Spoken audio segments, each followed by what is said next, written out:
Hello everyone, welcome to the Melting Pot podcast. I'm your host, Dominic Monkhouse. The Melting Pot is as a result of my hunger for optimizing business performance, scaling up organizations, corporate culture, customer addiction, building high-performing teams, along with a few other obsessions along the way. I've spent the last several years working for and with some of the most successful, top-performing companies in the world. And this podcast is my attempt to synthesize what I've learned along the way to help you build a high-quality business and live a more fulfilling life. If you enjoy the podcast, you can find more information on today's episode and other topics at dominicmonkhouse.com. Hi, today I'm talking to the effervescent and irrepressible Kevin Lawrence. He's starting his week in Vancouver, and I'm just wrapping up Monday in Wiltshire. He has spent the last 25 years coaching high-performing teams, high-performing executives, and he's distilled what he's learned, much of it counterintuitive, in his book, Your Oxygen Mask First, where he identifies the 7 things that high achievers need to know in order to survive and thrive. The first thing he says is you have to ditch work-life balance. High achievers will not have a balanced life. And then we get on to talk about how to spot changes in mental health, how to build resilience, how to invest in your sweet spots. We have a great conversation. We talk a lot about recruitment and using the work of Jim Collins and Brad Smart to drive businesses where over 90% of the people in the firm are A players. And he talks a bit about how to give tough feedback. I really enjoyed my conversation today with Kevin, and I hope you enjoy it as much as I enjoyed having it. Cheers. Hey, it's Kevin Lawrence here. I'm here in beautiful Vancouver, British Columbia, Canada, and I'm the author of a book called Your Oxygen Mask First, which is designed for high-performing CEOs and leaders that want to continue to grow and get better as their business becomes more complicated and challenging, and also to have a great life at the same time. So it's about what you got to do to manage and master yourself on this great journey we call building a business. So looking forward to chatting with you today. Thank you, Kevin. What inspired you to put the book together? You know, I spent the last getting close to 25 years, which is, man, that's dating me, but close to 25 years as a coach to high-performing CEOs and leaders. And along the way, I've just had the great gift of learning so much from these amazing people I've had the opportunity to work with. And within that, there's a lot of secrets or a lot of behind-the-scene things that I learned along the way that were very different than I expected. And what I wanted to do is to be able to share that with people. This is what it really takes to build a great company and to build yourself into the amazing leader that's required to do it. So it's my insights and conversations I have all the time with CEOs and leaders. And I just didn't see other people out there talking about it a lot. So I wanted to kind of put my take on what I've learned from the leaders that I've worked with. You also do a workbook. Yep. That's a separate thing? Basically, there's a lot of questions in the book.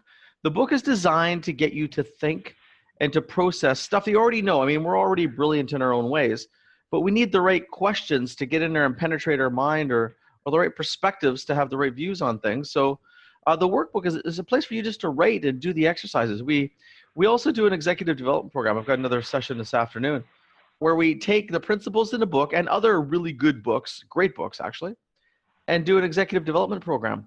It's used in that program as well, again, for people to do the thinking and processing. There's something about pen to paper or taking the thoughts out of your head and getting them down on a format in front of you to help you to be able to get more clarity. So that's why we put that piece together.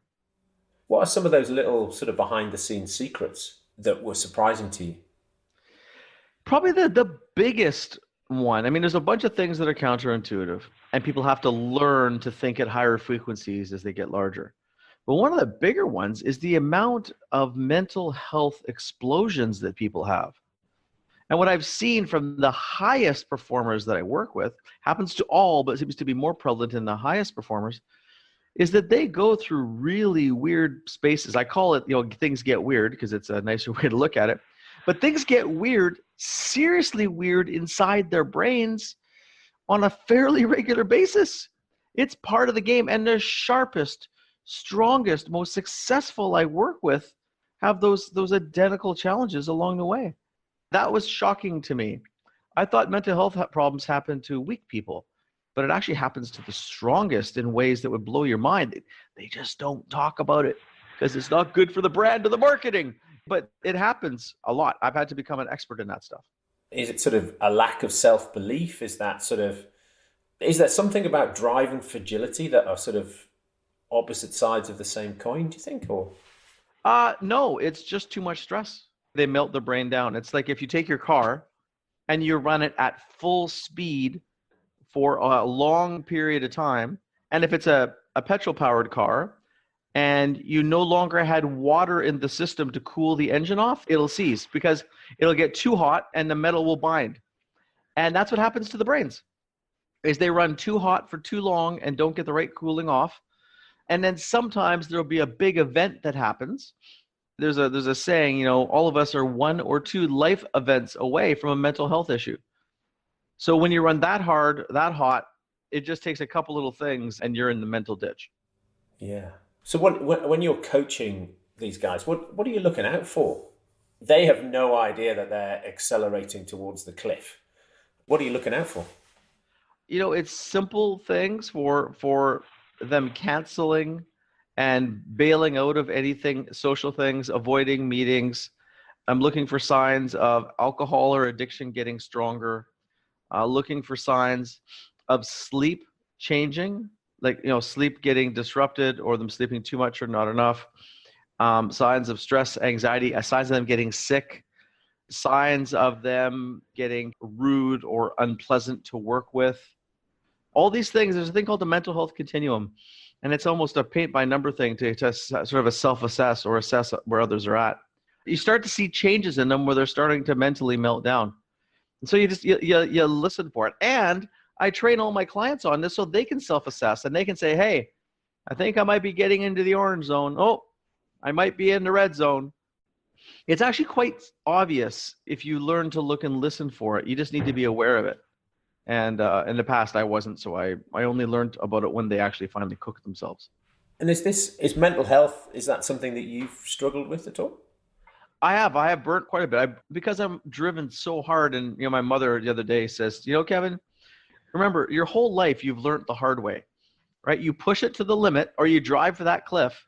And once you're in the air driving off the cliff, you go, oh, maybe that was a bad idea. And I've done that a lot of times.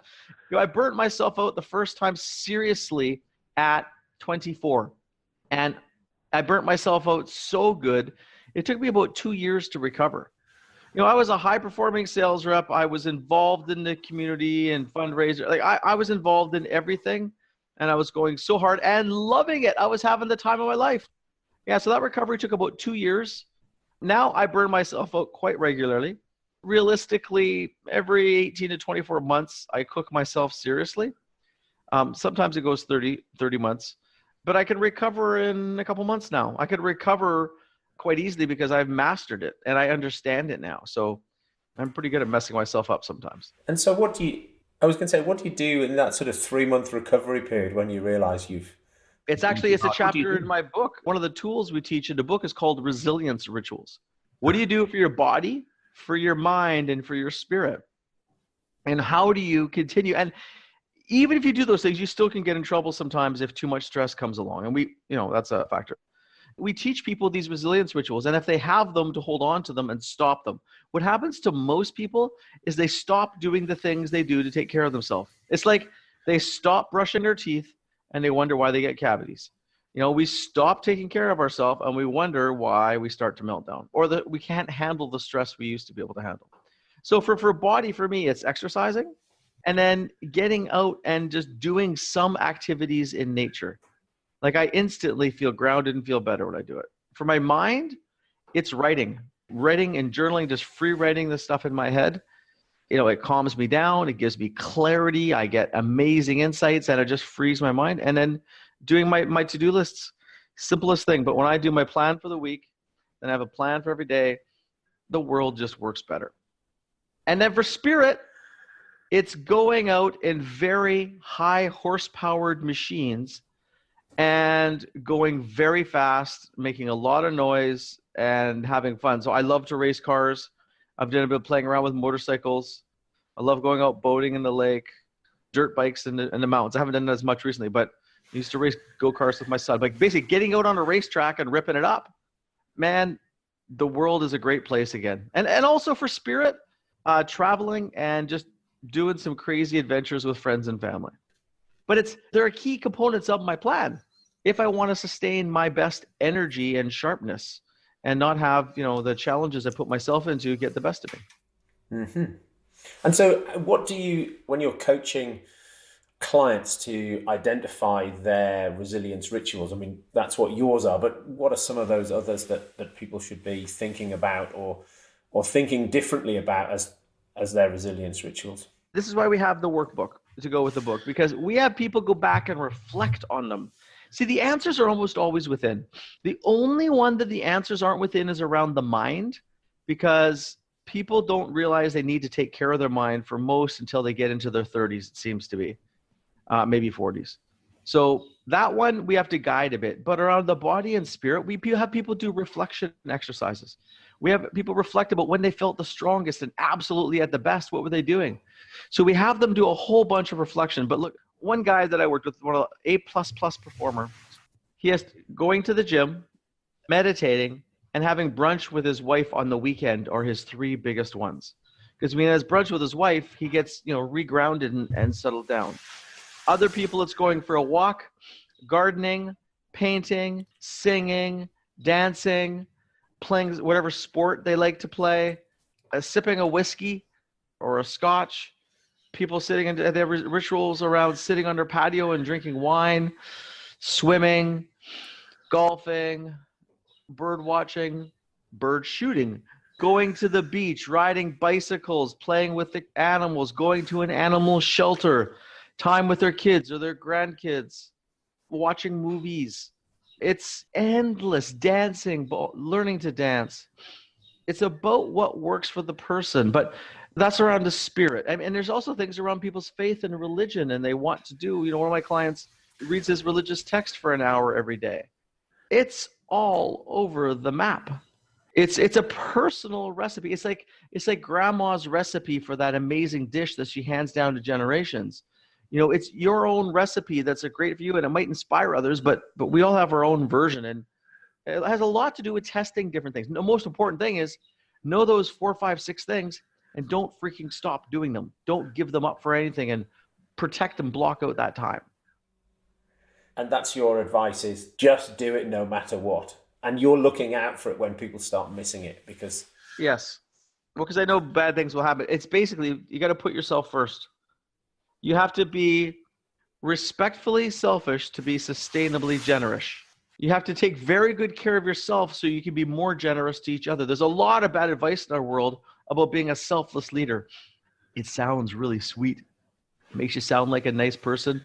If you had a massive company, you would want all of your employees to think that, so they would self-sacrifice for the greater good of the company. But that's actually not good for them.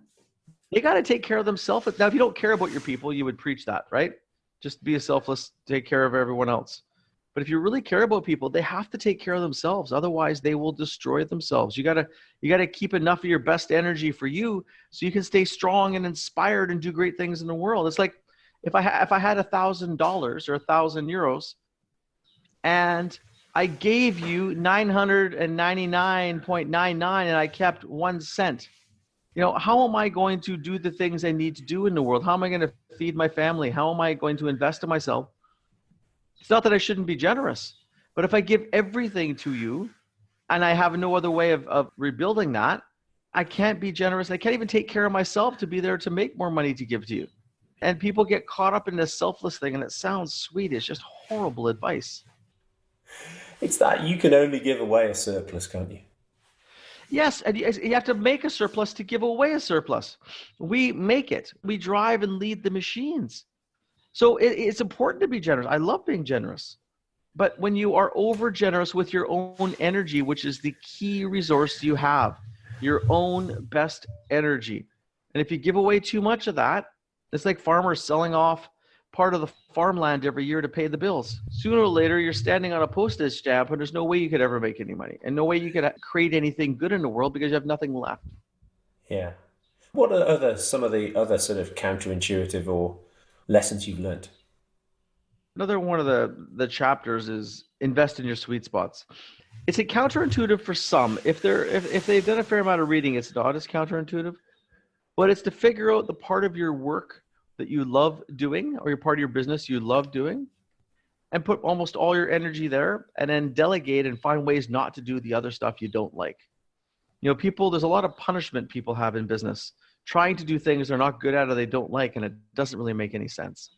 So finding ways to only do the best work or the fun work or the stuff that works for you is absolutely key, both for us and for people on our team, because when you leverage people's strengths, they generally have more energy because they're doing energizing work, and they're a lot happier. So for some, that is a counterintuitive, and for others, it's just normal. And then the other one is to make yourself useless. It's chapter 14, I believe, and it's to build a team so strong there's not much you need to do. And for a lot of people, they want to be needed. They want their people to need them. And it's a big limitation in leaders as they grow. If you need to be needed, that means you're going to be in the center of everything. And that means you can't grow and scale a team because they're too dependent on you. You need a team that actually doesn't need you and essentially put yourself out of a job. Then you can focus on higher value things. Now, that's a lot of work. And we do a ton of work on that with our CEOs and leaders. But it's something that for a lot of people, they have a little bit too much conventional thinking. And we have a standard we aim for in many of our companies is to get 90% of the leaders in the company to be what we would call an A player. That's 90%. We've had two of our clients achieve 91, interestingly. I don't know why they were both 91, but they were. But is to build insanely strong teams. And most companies would run about 25-ish% A players or high performing people. And I'm like, well, if we're going to do this, we might as well build an amazing team, not an average team. So that pushes people pretty hard, but it's what I've seen the best companies do. What's your definition there of A player? A player is somebody who fits the core values, is a natural fit in the culture, and consistently delivers great results. They deliver as expected, like a Swiss watch, predictable as heck, almost always deliver. And as a result, they don't take a lot of management. They generally do the work of 2 or 3 people, and they're just an absolute delight to work with. And why do you find people have only got 25% or less when you start working with them? Why is that? It's a mindset. It's like if we look at a professional sports team, the way they look at talent, if you're not performing today, you're not on the field or the court or the ice. And at the best teams, they have a high filter for talent. And in business, for some reason, we don't. And there's a lot of the traditional HR theory and learning of bell curves and, having people in different quadrants. But the bar is low, basically. The way I describe it, in Canada, we play hockey. Hockey is our major sport. And we have the National Hockey League, which is the professional league that you watch on TV. And then we have the league where a bunch of guys and gals will go down to the local recreation center and play for fun on a Thursday night. And we call that beer league. It's like you might have a beer before you play. You'll play, and then you might have a beer or 2 afterwards. And then there's the professional league. So the challenge is people have professional league aspirations, but they're using beer league strategies. And it's not bad. It just doesn't work. Because if you're picking whoever is able to show up that night and whoever wants to play, that's fun. But you're not going to win the national championship. And when you have aspirations to win the national championship, you have to think dramatically differently. So it's a mindset. And we and the companies we work on changing that mindset.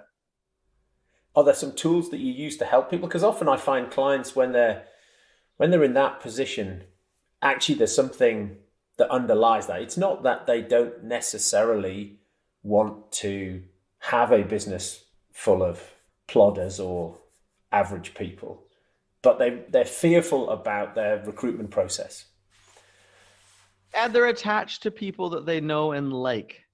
It's not a bad thing. It's just, as you say, it's a different mindset. It makes them amazing human beings. Like, I am loyal to people by nature. That is my nature. And I've had to learn this. And I personally have had to grow a lot on this. I have become loyal to performance. And that is not my nature. And most of my clients, it is not their nature. So we'll give people 17 tries sometimes and try and help them and do our best, which we should. But yeah, it doesn't work. So sorry, the question you asked was... Well, so I suppose I've got, as you were talking there, I've got two things really. One is, when you realize somebody's not performing in a role, what are the stages that you should go through before finally exiting, if that is the only way out? What can people do to take people through? And I'll come back to the other question. The first thing, and part of what we do what we call a quarterly talent review based on the book from Brad Smart, Top Grading, which almost all of my clients use. There's two things. We use Scaling Up, which is a book that I had a major role in writing. And Top Grading is the two books that everyone must use for the business. And then Your Oxygen Mask for the individual leaders in their own personal growth. And so Top Grading is phenomenal. Part of it is a talent review where, if your people are a great asset, you do a quarterly portfolio review. And then you try and tweak the assets. So in that case, it forces us to give feedback to our people every quarter of where they're doing well and how they can grow and get better. So number one is letting them know, because a lot of times it's a secret to them. They don't know these issues exist with them, or they haven't been told. That is a big piece. And then we go back to the basics of the 1-minute manager, and that's having goals. And it's basically, how are they doing on achieving their goals at the end of the day? And if their goals are clear and they're achieving them all, then we shouldn't have an issue. So we go back, re-clarify goals, re-clarify they have the right resources, and try and reset that way to start with. And after a while, if you're still not sure and you're uncomfortable, there's a couple questions. Brad Smart in Top Grading will ask, would you enthusiastically hire this person again? Right? Enthusiastically. We do some private sessions with Jim Collins, and we've taken a whole group of CEOs to spend 2 days with Jim in his laboratory in Boulder, which is a mind-blowing experience. The guy's he's an amazing man. I just had a conversation with Brad Smart a couple of weeks ago. He is spectacular on the people assessment, like nobody in the world, and Jim Collins in terms of scaling a great company like no one in the world. But Jim Collins has 7 questions he calls the demarcation line. So how do you decide if you're going to develop the person or if you replace them? And if you replace them, he reminds us that, we are part of the reason that they're in a company they shouldn't be in. We made a mistake, and we need to remember that, and we need to treat them gracefully and allow them to maintain their dignity if we have to replace them. But on the question to develop or replace, he has 7 questions. The number one is, are you losing any good people because of them? Bad managers will cause good people to leave. I don't want to have these in exact order, but number 2, is it a values problem, a will problem, or a skill problem? Secondly, has your confidence index in them gone up or gone down? Is it a window problem or a mirror problem? Is it a window, like they look out the window and always blame things out the window, or mirror, are they a person that takes responsibility and learns? Is it a job or a responsibility? Is it a job they just punch the clock and do the minimum, or a responsibility they feel a need to accomplish and deliver what they've committed to? I think there's another, is it a bus problem or a seat problem? Are they on the wrong bus or in the wrong company? Or are they sitting in the wrong seat in the company? And then finally, how would you feel if they came into your office and quit? And if the answer is relieved, then you need to do your damn job and help the person find a new home. If it's relieved, it means you're waiting for them to do your job, and that's obviously not right. Those questions, when you go through Brad's, would you enthusiastically rehire, and then Jim's 7, you get great clarity on where you stand. And often it's to give them another shot for another quarter and see if that confidence index goes up or down. Yeah. And I think also narrow the role. If they're in the right company, the values are right, then, maybe the job's just too big, the seat thing. But also give them some bloody feedback. Tell them how you feel. We actually, in our firm, have developed a very thorough process for 360 feedback. Well, we will go into someone that's struggling. We do it for high performers and people that are, on the edge. We'll go and do a 360. We combine it with a couple of different personality profile type assessments. And then we find a way to give that feedback in a very powerful triad with their manager. and then turn it into a 6-month coaching program to help them work on those specific things. And a lot of people are able to step up if they have crystal clear feedback, direction from their manager, and the right support. Many people can improve their behavior, many. But most people are horrible at giving that constructive feedback in a way where it can help them grow. Yes. People find radical candor very uncomfortable to give the feedback that allows the person to do something with it. It is. And like in that book, you know, if you care deeply, you challenge directly in a way that has a great impact. And people are horrible at it. Horrible. And we help. That's why we do that. That's why we have these systems to help this, because it's a very challenging thing for a lot of people to do. It's another chapter in the book on dealing with tough conversations and giving people a template to use that helps to do it, because people get stuck on it lots. I often think about it when I'm talking to people and I say, look, if you're in the coffee shop in the morning, who is it you don't want to come in behind you in the queue? Right. And that's probably the person that you should be speaking to at 9 o'clock this morning. Right. That's, if you're avoiding them, there's a conversation you're not having. And it's, and you can see people sit there and you can see them in the room reflecting, thinking, yeah, there's that person I'm trying to avoid. Yeah. You know what? That's a very good point. And we have actually one of the chapters is called Dealing with Tough Conversations, or Tackle Tough Conversations, is that we give people parameters. You need to make sure you have those within 48 hours. Sometimes immediately you're too hot or frustrated. But if you don't do it in 48 hours, you ain't ever going to do it. You're going to wait till the next infraction comes up. And what you got to do is to clean your soul, like keep your spirit clean. But two, they need to know. It's not fair to them if you don't tell them. Yeah. And then you were talking about Brad Smart and top grading, which is just helping people get better. I think the stats I saw in the UK were at 6 months, only 1 in 4 people that had been newly hired by a company were meeting the expectations of the organization. And then they didn't get rid of those 3 people who weren't. And so most organizations are just shocking at hiring. I mean, it is worse than chance. They would be better off just going through a pile of CVs and tossing a coin. What do you take your clients through with the top grading and Brad Smart? How do you get them to be world-class at hiring? Well, we actually do. I found an expert in top grading, Michelle. She's down in South America. I bring her up to Vancouver once or twice a year, and we do a 2-day full-on immersion program where we basically spend a day and a half role-playing and practicing. So you get CEOs and senior executives role-playing and practicing for a day and a half. It's awesome.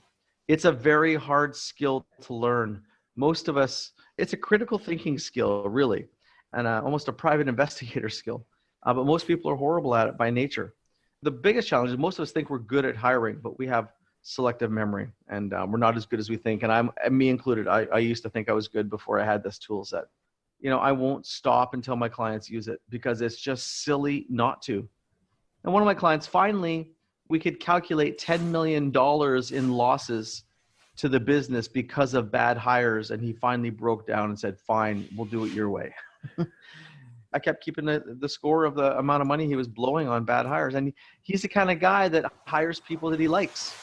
And that's not a great strategy, right? And I'm talking likes like he meets them and they make a good impression likes, not, digging into their competence. It's amazing, isn't it? Because you'd think as human beings we're amazing at pattern matching. And so you'd think that we'd spot that we're doing it badly.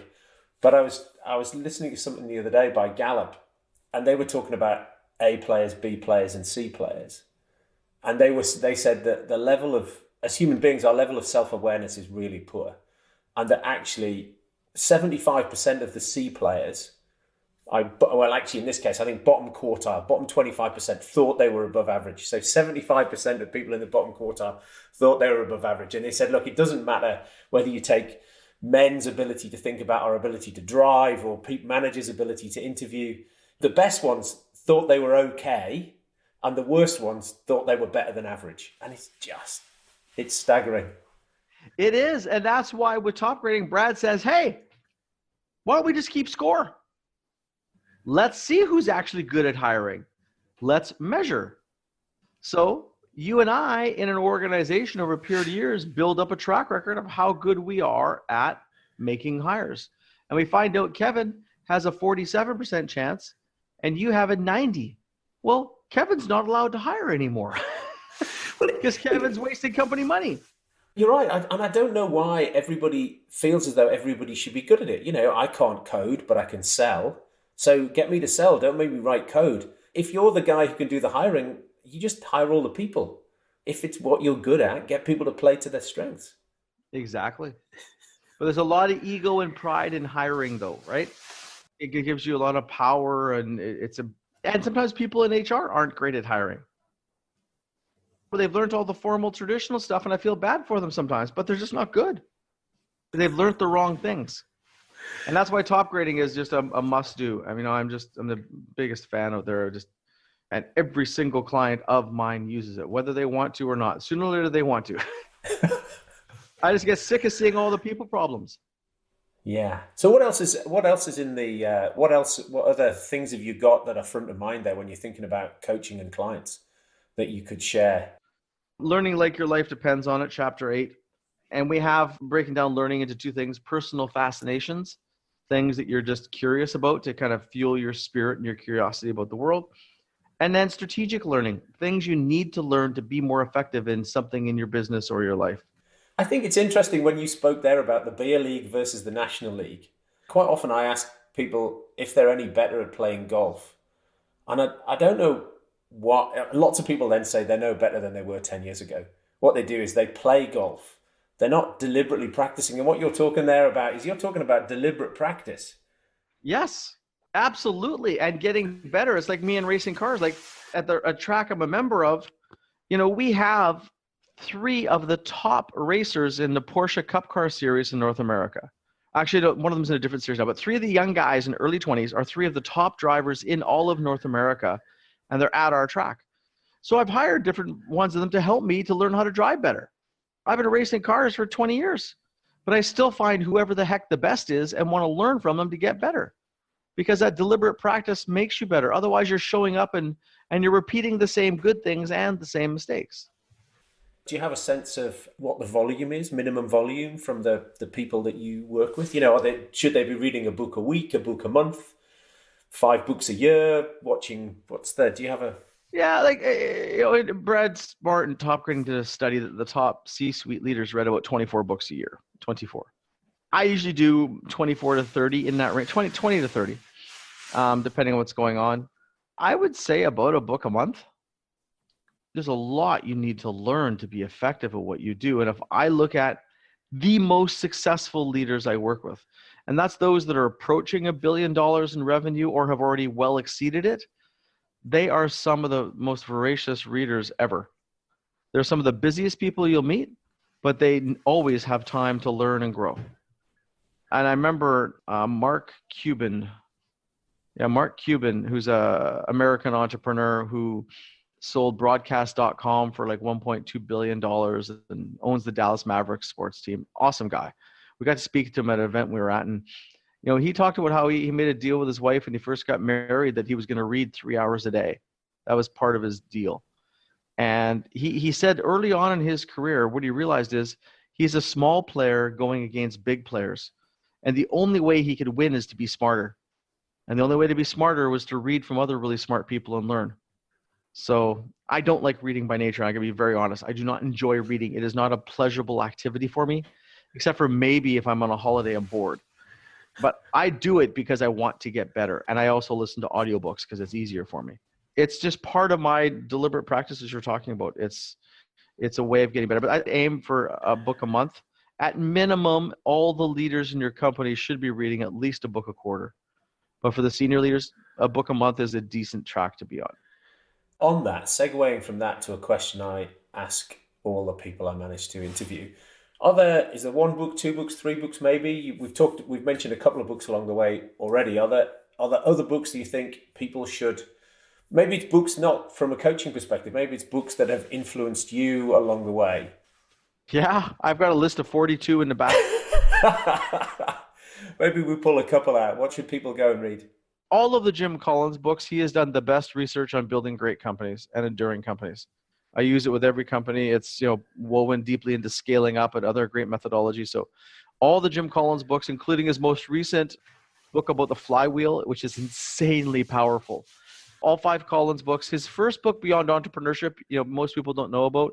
You might want to read that as well, but the later ones for sure. Multipliers by Liz Weissman on being a more effective leader. It's an awesome, awesome book. The Art of War by Sun Tzu. There's a lot of stuff around strategy, especially for aggressive personality styles, that's counterintuitive. An Art of War, or Kai-Han Krippendorf's adaptation of it, Hide a Dagger Behind a Smile, is a more modern adaptation of it. Islands of Profit in a Sea of Red Ink, to understand where you make money and lose money and how to make your business more profitable. That'll do. I could see you just keep going, wouldn't you? You just keep going. All right, brilliant. And then there's one other question I always ask. So if you could go back in time, what is it that you know now that you think, I just wish I'd known that then? Not with a sense of regret, but just almost sense of sort of amusement. What damage would you have done? What problem would you have averted? What difference would you have made? I live in Vancouver. I would have bought way more real estate way earlier. Our market has gone through the roof. It's one of the most expensive places in the world to live now, and it didn't used to be that way. So if I go back in time, that I would have done for sure. I'm not a look back person at all, interestingly. I probably, you know what it is? I would have built a team around me earlier on. I've got a great team of coaches now, and I would have built them around me earlier in my career. That I would have done. Look at the boutique firm now. I would have built the key people around the boutique firm earlier on. Okay. Kevin, thank you very much indeed. Enjoy this afternoon's executive development program that you're running. Yeah, thank you very much. Been a pleasure. Thanks for making the time today. I love it. I always love sharing this great stuff with other people. And if people want to reach out, just on our website, we've got lots of videos and blog. Everything we can share, we share to try and help people. So, Kevin, that's brilliant. Thanks very much.